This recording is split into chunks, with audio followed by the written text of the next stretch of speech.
Chapter 11.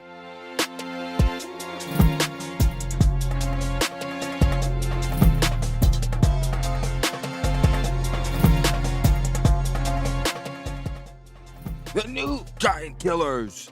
Hissed a nobleman near the door of the magistrate's chambers. He startled from a bench where he had lain, scooped up half-finished hunk of cheese, and withdrew among the tapestries and tiles. The four women who had just entered the chambers were a forbidding sight. Sisse wore black metal armor and an indomitable look beneath her saffron riding cloak. She was clearly the warrior of the group. Beside her strode Aurum, swathed in turban, veils, and a healer's cloak. She shimmered with the silvery light of a Cho'Ara mystic. Hannah wore an artificer's jumpsuit, the mastermind. And leather-armored Takara was the fiery will that united them all. Swords and tridents shone naked in their hands as they marched toward the magistrate's seat. It wasn't weaponry or armor that made nobles scurry back and guards cringe. Since the women's escape, their fame had swelled. Who said each had slain 20 giants, hoisted a 20-ton wagon of refuse on her own back, and hurled it 20 yards beyond the rim to crash down atop the Cataran Zurich. Or was it 40 giants, 40 tons, and 40 yards? Numbers are tricky, but inconsequential. What mattered was that these women were unstoppable, cheered by the rabble and feared by the soldiery. The deadly ladies passed by broad columns and entered the round glow of the rotunda. Unopposed, they came to stop before the magistrate's dais. He eyed them with trembling dread, and his gaze flittered hopelessly towards the guards at the door. They made no move. Takara spoke for the foursome. "We come to bargain." A Chiron appeared from behind the throne and began to speak. Takara pointed angrily at it. "Get back! We've no time for nonsense. We deal with the magistrate only." With grinning fear, the Chiron backed away. Corpulent and tremulous, the man on the dais said, "We are honored by the presence of the new giant killers, and would be pleased to hear whatever bargain you might offer. Do you seek your freedom?" Takara spoke with steel in her voice. "We have already won our freedom." "Yes," the magistrate allowed uncomfortably. On the other hand, your friends have not won their freedom, or even their lives." "We ask only a stay of execution while we work out our own bargain," Takara said. "Speak on." "You have our ship. You cannot repair it. It is useless to you. We offer this bargain. We will repair Weatherlight and fly it on a mission in service of Mercadia in exchange for our friend's freedom and possession of the ship once the mission is complete," Takara said. The chief magistrate nodded in consideration. Behind his pursed lips lurked a smile. "Your friends would be held captive until the mission was complete? Their lives held in security?" "Yes. If you wisely choose Weatherlight's mission, you can make it a singular appearance, have an effect for centuries," Takara said. The magistrate nodded, jowls rippling. "There are conditions," Orm spoke up. "You cannot order the Weatherlight to assault the Cho'Am in any way. They have suffered enough." "Granted." "And we need Mercadian assistance to repair the ship," Orm continued. Shrugging, the magistrate said, "Well, whatever you require." "We require passage to Sprazzo, realm of merfolk beyond the sea." Brow furrowing, the magistrate said, "For what possible purpose?"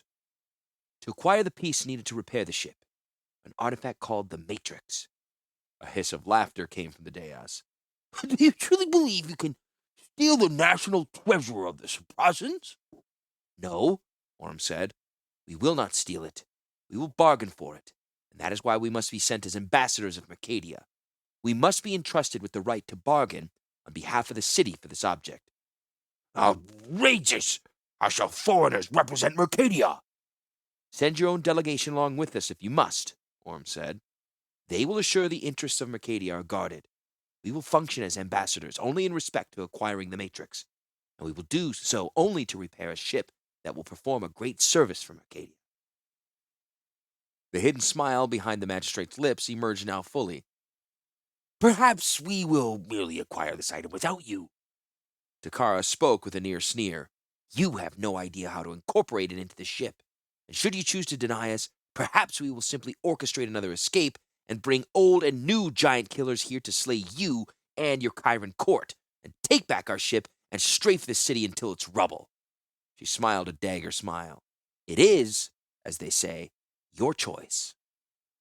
An ironic look crossed the magistrate's face.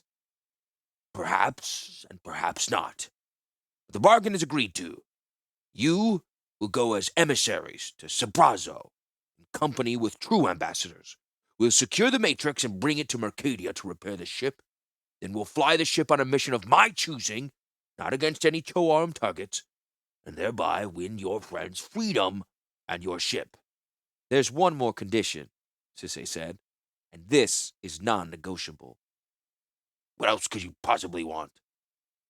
1,000 gold to the family of Farmer Tavut.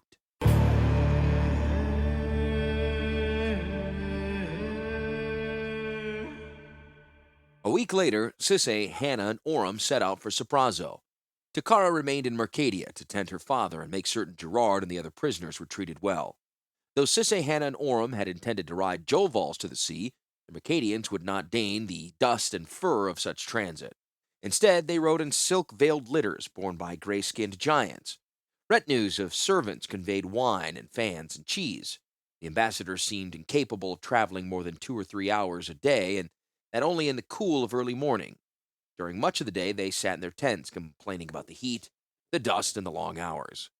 At first, Sisay and Hannah had ridden in the curtained litters, but by the second day, however, they found they preferred to walk or ride Jovals.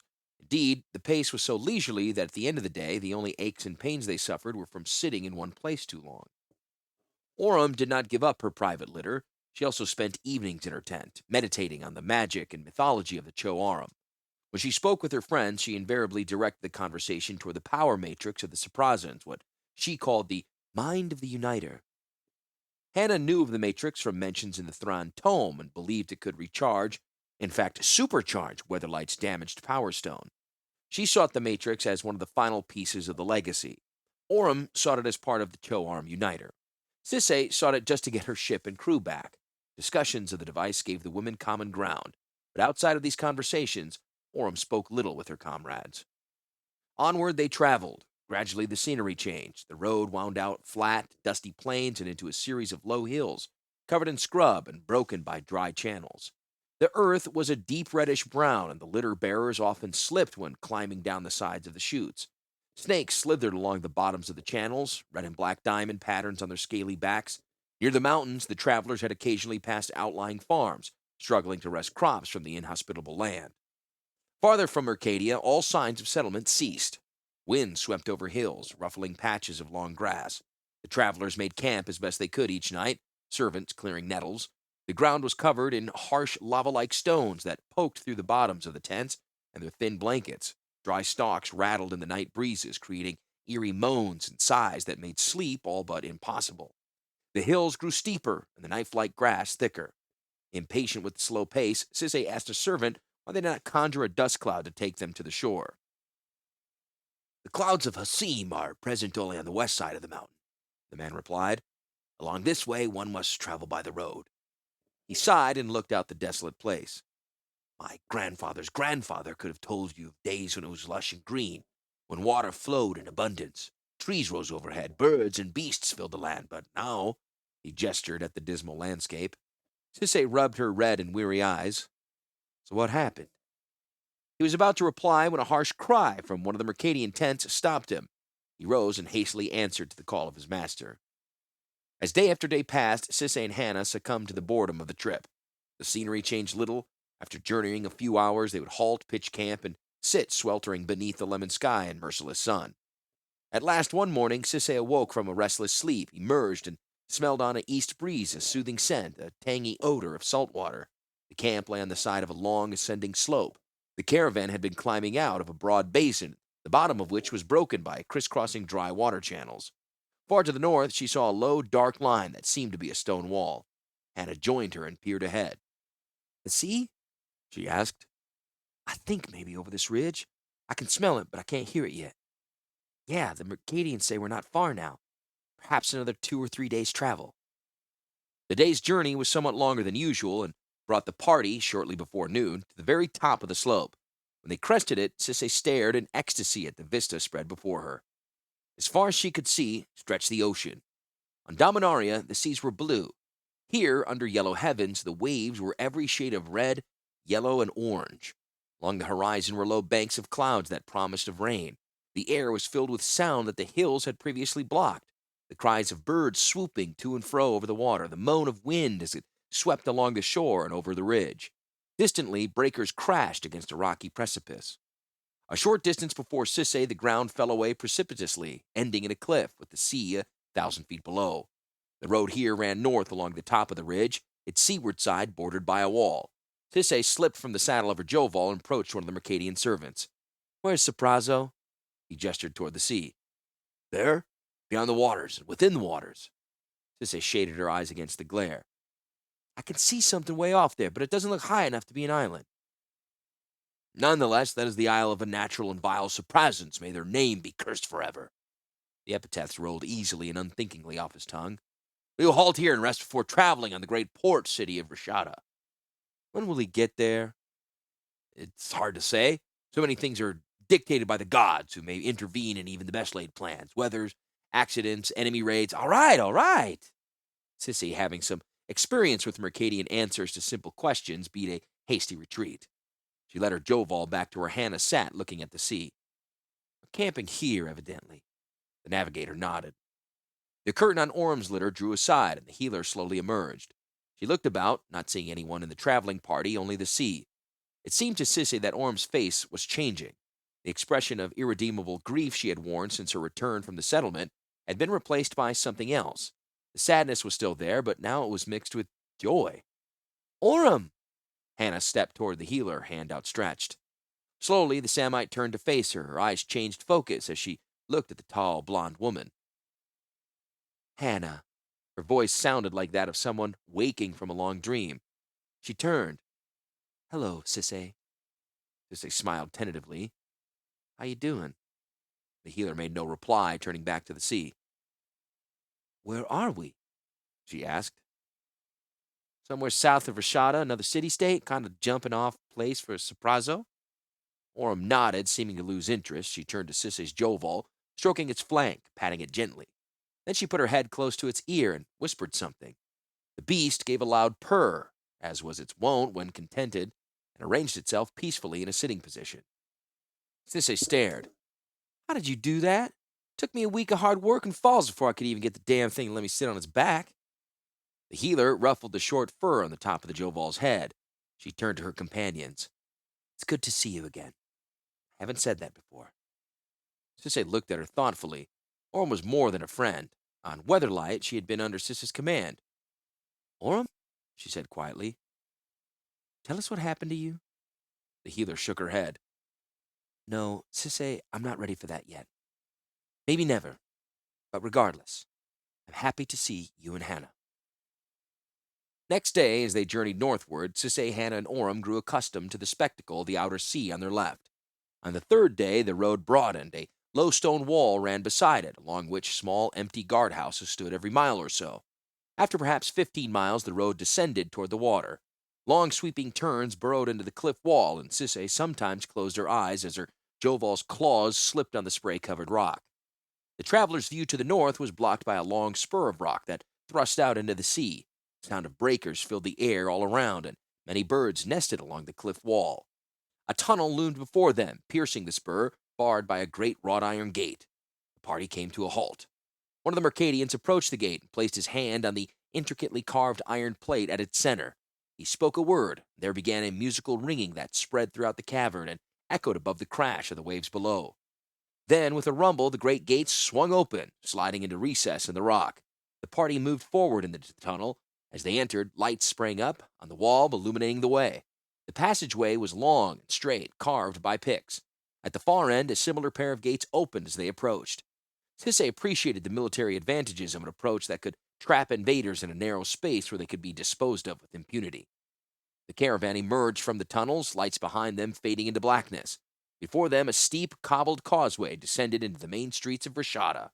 Joval's claws clicked along the streets. Mercadians nodded condescendingly at the crowds that stared at them, shouting at the few foolish enough to block their way. Rashada was a smaller version of Mercadia, with the same profusion of market stalls, the same clamor of merchants, but all of it had a distinctly nautical flavor. Many folk roamed the streets with the rolling gait of sailors. Fresh fish were laid out on stone slabs, along with crabs, lobsters, squid, shrimp, and other less identifiable creatures. The Mercadian procession made its way through the confusing maze of streets down to a broad, open square. Around three sides of the square were low stone buildings. The fourth side was open to the sea and extended outward in a long pier lined with docked ships. Most were small fishing smacks, but a few were sleek schooners. It was beside one of these that the caravan paused. The ship Facade had been chartered to take the ambassadorial contingent. The company loaded on the ship and settled in for a night in the moorings. One night's stay in Rashada was enough to last the Weatherlight companions a lifetime. The cabin in which they were housed in was dark and narrow and smelled intolerably of fish. The beds were small, lumpy, and damp, and there was little privacy save the darkness. All three women, Sisay, Hannah, and Orym, were crowded together. Since Orym chose to speak no more than a few words, Sisay and Hannah felt constrained to silence as well. They slept as best they were able and were roused the next morning by a sense of motion. Blinking the sleep from her eyes, Sisay rose and climbed to the deck. The crew had just cast off the lines, and Facade drew away from the city. Sisay breathed deeply, felt wonderful once again to be aboard a ship under sail. Hannah came to join her, and the women traded quiet smiles. On the water, the Mercadians seemed abnormally silent and tense. They huddled together on the deck, while Sisay and Hannah stood in the prow of the ship, watching the water. Rashada dropped quickly behind them. Before them, the sea spread out in an endless horizon. Both women found the rush of air and water exhilarating after the long, hot, dusty journey. The wind filled the sails, and the flag of Rashada, gray with a red ship surmounted with a blue crest of arms, snapped smartly from the mast. Along the surface of the water, small fish skimmed. One suddenly rose from the waves and, spreading a pair of broad fins from its side, took to the air with a graceful swoop and soared away on currents. Sisay and Hannah stood open-mouthed as an entire flight of the flying fish followed their leader and disappeared into the yellow sky. The water was very clear, and Sisay at times glimpsed stranger creatures moving about in the depths. When she stared hard at the distant forms, they seemed only shadows that flittered over the dimpled waves. Gazing at the illimitable ocean, Sisay said to Hannah, "What wonders await us out there?" Hannah's eyes, too, were filled with the oddly colored sea. What wonders and what horrors.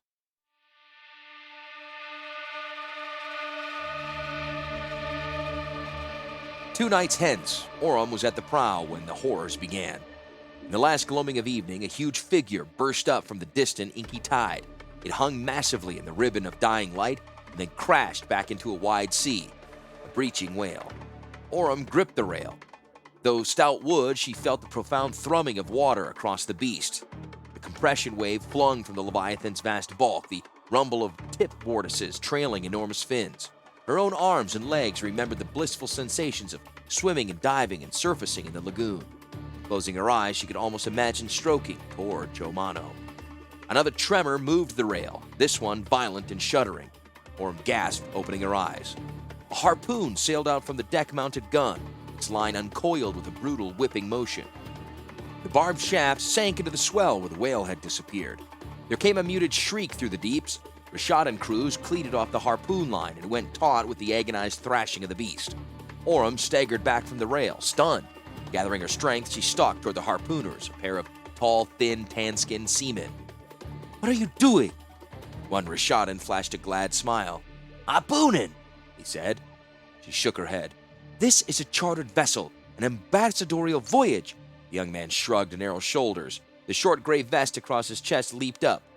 "This won't slow us. We can kill it, we can drag it behind us and work it in the water while we make away. If it gets away, there's nothing lost." "Nothing lost?" Orym said angrily. "What about the whale? What about its life? Nothing lost?" The other seaman shouted a warning, pulling his slack rope. "It's coming about! Head straight for us! It's going to save the ship!" Orym turned back to the rail. A massive mound of water angled across the billows, heading directly at the ship. Within the water rose a low roar. Fin tips broke the surface, and a massive figure shouldered through the darkness below. The harpoon struck stupidly from the thing's back, slack rope trailing in the water behind. "Fire!" Rashadan cried. The same shuddering violence moved through the rail. Orym caught her breath as the second harpoon leaped outward. It met the surging bulk of the whale, embedding itself just behind the Leviathan's head. Red streamed in the darkling water behind that jutting shaft. The beast did not slow. It came on, straight for the ship. More amazing, though, a vast hand rose from the waters ahead of the whale. Huge fingers laid hold of the shaft and ripped it bloodily forth. "That's no whale," the harpooner muttered in dread. "It's a surprising warrior beast." From the mounding waves rose a huge head, as large and knobby as a boulder. Kelp-like hair streamed behind the sloping brow, which overshadowed small, angry, and intelligent eyes. The gray-green muzzle of the thing bristled with fangs that could bite a man in half. One vast hand clutched the gory harpoon above the waves. The other took a final stroke and then surged up to seize the gunwale of Facade. With an almighty rush, the warrior beast hurled itself on deck. "Attack!" one of the harpooners began. His warning was cut short.